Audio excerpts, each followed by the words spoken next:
Israël va prendre le contrôle de tout le territoire de la bande de Gaza, c'est ce qu'a annoncé le Premier ministre israélien Benjamin Netanyahou, alors que des centaines de Palestiniens ont été tués ces derniers jours et que la situation humanitaire est plus catastrophique que jamais. Salut, c'est Hugo, c'est donc le sujet à la une de nos actualités du jour aujourd'hui. On va donc faire un point complet et factuel sur la situation, exceptionnellement sans la caméra aujourd'hui. Alors d'abord, commençons par rappeler le contexte. Le 18 mars, Israël a repris ses opérations militaires à Gaza, rompant ainsi une trêve de 2 mois qui avait lieu dans la bande de Gaza. Une reprise des combats que le gouvernement israélien avait justifié publiquement par une absence de retour du Hamas sur la libération des otages. Et début mai, Israël a finalement dévoilé un plan qui prévoit, je cite, la conquête de Gaza.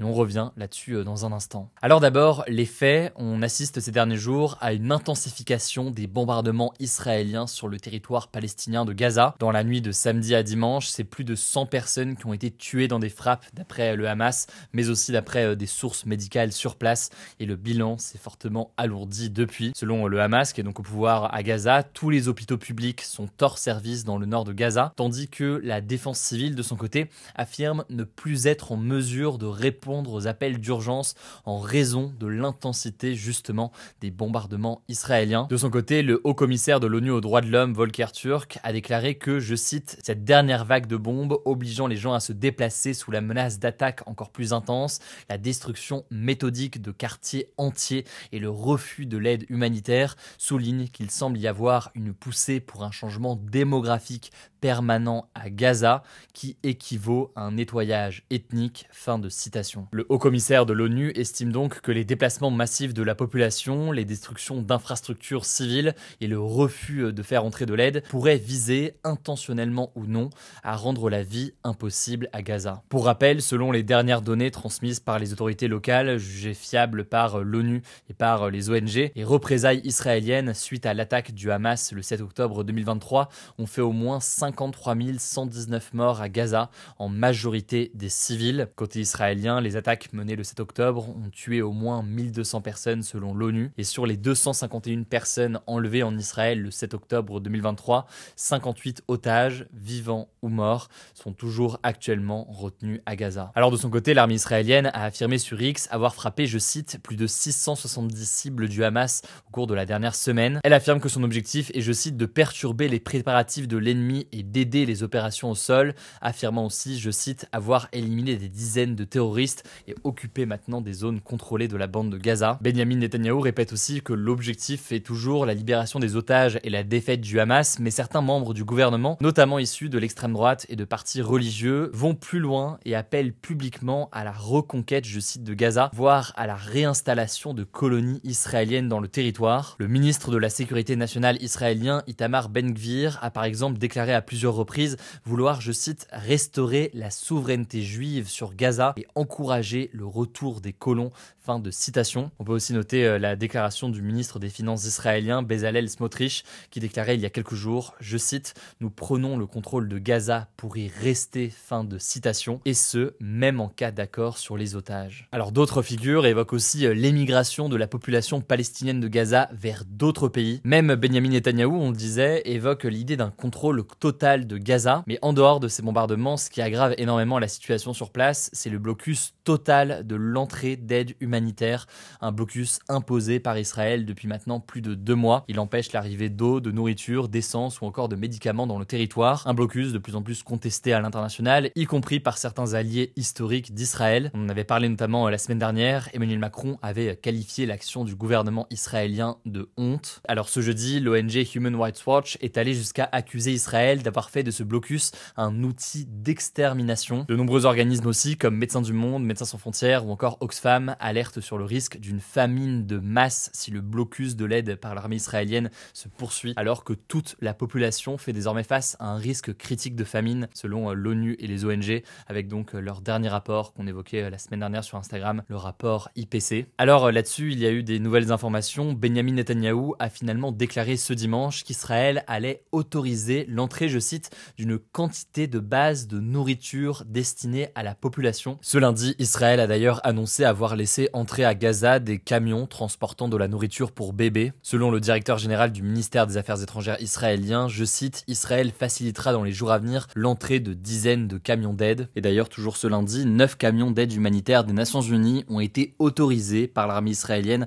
à entrer dans la bande de Gaza après 11 semaines de blocage de la part d'Israël. Par ailleurs, on peut noter que les diplomaties de 22 pays, dont la France, ont exigé, je cite, une reprise complète de l'aide à Gaza et immédiatement organisée par l'ONU et les ONG. On peut noter enfin qu'Emmanuel Macron, le Premier ministre du Royaume-Uni Keir Starmer ou encore celui du Canada Mark Carney ont quant à eux affirmé qu'ils ne resteront pas, je cite, les bras croisés face aux actions scandaleuses du gouvernement israélien. Fin de citation. Alors selon Benyamin Netanyahou, Israël doit empêcher une famine, je cite ici ses propos, pour des raisons pratiques et diplomatiques. Fin de citation. Il ajoute même très concrètement que, je cite, les amis d'Israël lui ont signifié qu'il ne pourrait plus soutenir la poursuite de la guerre si, je cite, des images de famine de masse dans le territoire palestinien étaient diffusées. Et ici, même s'il n'a pas été cité directement, on peut penser à l'aide américaine fournie à Israël. En effet, récemment, Donald Trump, président des États-Unis, allié historique d'Israël, a dit publiquement constater, je cite, que beaucoup de personnes souffrent et sont affamées à Gaza. Un regard critique donc d'une certaine façon sur la politique menée par le gouvernement israélien. En tout cas, parmi les dernières déclarations sur ce sujet, de cris d'alarme de l'Organisation mondiale de la santé qui déclare, je cite, que 2 millions de personnes sont affamées alors que, je cite, des tonnes de nourriture sont bloquées à la frontière. Fin de citation. Enfin, sur ce sujet-là, plusieurs ONG comme Amnesty International ou encore Human Rights Watch décrivent depuis désormais plusieurs mois la situation comme constituant un génocide. Des accusations rejetées en bloc par le gouvernement israélien, tandis qu'en France, Emmanuel Macron n'a pas clairement répondu à la question lors de son interview la semaine dernière, estimant donc, on l'a dit, que la situation était une honte, mais renvoyant la question du qualificatif de génocide aux historiens. Bon, et pour terminer, ce qu'il faut noter, c'est qu'il y a toujours des négociations ou des tentatives de négociation. Le problème, c'est que les deux parties ne cessent d'être en désaccord en proposant des exigences incompatibles. Ce dimanche, Benyamin Netanyahou s'est par exemple dit ouvert à un accord incluant la fin de l'offensive militaire à condition que 2 critères soient remplis, le désarmement de la bande de Gaza et l'exil du Hamas, c'est-à-dire donc que le Hamas n'exerce plus de pouvoir sur place, des conditions qui sont refusées par le Hamas. On peut enfin noter qu'en parallèle, en Israël,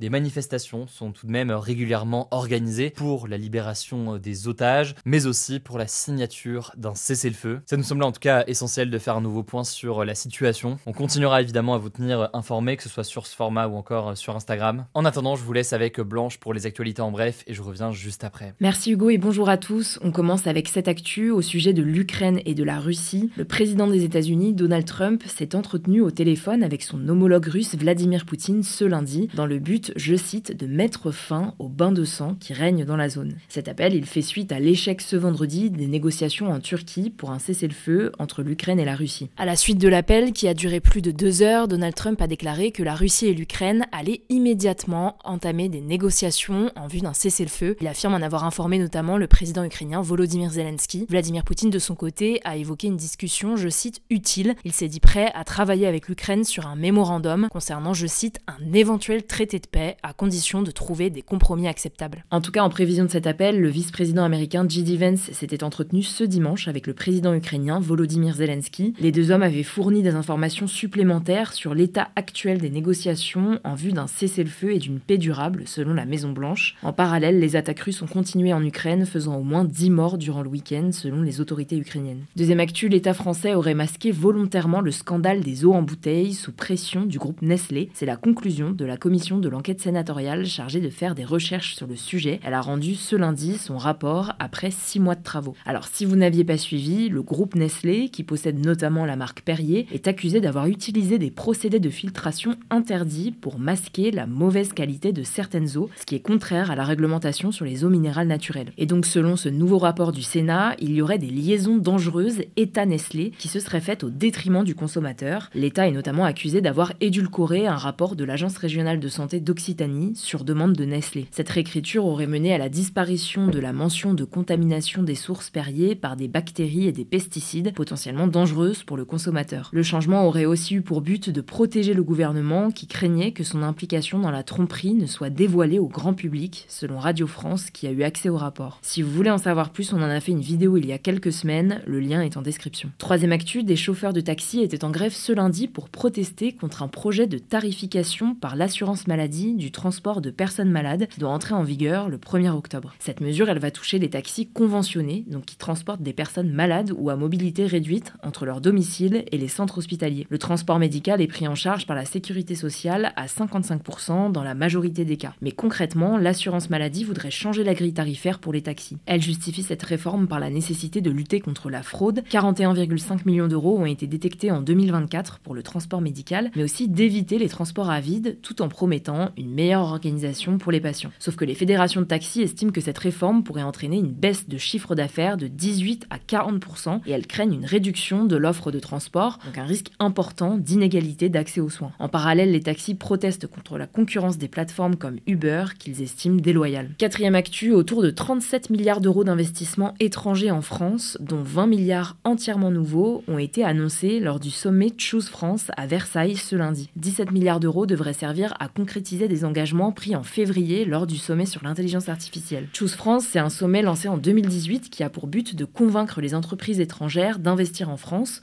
notamment dans le but de dynamiser l'économie et l'innovation et de créer de l'emploi. Parmi les plus grosses annonces, la société américaine de logistique Prologis prévoit un investissement record de 6,4 milliards d'euros, dont plus de 5 milliards qui seront dédiés à la création de 5 data centers. Au total, tout ça devrait permettre de créer environ 9000 emplois. En parallèle, la société Brookfield a annoncé un investissement autour de 10 milliards d'euros pour la création d'un site d'infrastructure d'IA. Amazon a également annoncé un financement à hauteur de 300 millions d'euros, créant 1500 emplois. Il s'agit d'une édition record du sommet en termes de montant. En 2024, 15 milliards d'euros d'investissement avaient été annoncés. Cinquième actu, le ministre de l'Intérieur Bruno Retailleau a été élu président du parti de droite Les Républicains ce dimanche, avec 74,3% des voix face à Laurent Wauquiez. Suite à sa victoire, Bruno Retailleau a dit vouloir rassembler sa famille politique autour d'une ligne claire. L'homme politique avait déjà annoncé ne pas vouloir quitter son poste de ministre de l'Intérieur en cas de victoire, et donc il souhaite une stratégie dans la lignée du gouvernement actuel, donc une alliance entre LR et le camp d'Emmanuel Macron, avec laquelle Laurent Wauquiez était en totale rupture. Après son élection, le nouveau président des Républicains a notamment reçu les félicitations d'Emmanuel Macron par SMS et du Premier ministre François Bayrou sur X, qui lui a adressé ses félicitations chaleureuses. Sixième actu, en Roumanie, le candidat centriste Nicu Orban a remporté l'élection présidentielle ce dimanche avec 53,6% des suffrages. Maire de Bucarest, la capitale, depuis 2020, il est notamment connu pour ses positions pro-européennes. Il était face à Georges Simion, chef du parti d'extrême droite AUR. Ce dernier avait dans un premier temps revendiqué sa victoire, affirmant que des fraudes avaient eu lieu dans le scrutin, mais il a finalement concédé sa défaite. Georges Simion était arrivé largement en tête au premier tour début mai. En parallèle, le fondateur russe de la messagerie chiffrée Telegram, Pavel Durov, a accusé la France d'ingérence dans l'élection roumaine. Concrètement, il accuse le gouvernement français de l'avoir contacté pour supprimer des messages conservateurs de Telegram en Roumanie pour influencer l'élection. Le ministère français des Affaires étrangères a démenti, je cite, catégoriquement des allégations totalement infondées. Peu après, le gouvernement roumain a accusé la Russie d'ingérence, affirmant avoir détecté une campagne virale de fausses informations pour influencer le processus électoral, notamment sur Telegram. Et enfin, dernière actu, le judoka français multiple champion du monde Teddy Riner a déclaré ne pas fermer la porte à une carrière politique après sa carrière sportive. Le judoka a même affirmé avec humour que champion comme il est, s'il se lançait en politique, ce serait directement pour un poste très important comme le président de la République. Alors attention, il a bien précisé être judoka pour l'instant et n'avoir pris aucune décision, donc rien de concret pour le moment. Merci beaucoup pour ces actualités en bref, et voilà donc pour les actualités aujourd'hui. On va continuer à suivre tous ces sujets, notamment sur Instagram, vous le savez, le nom du compte c'est Hugo Décrypte. Prenez soin de vous, prenez soin de nos proches, et on se dit à demain.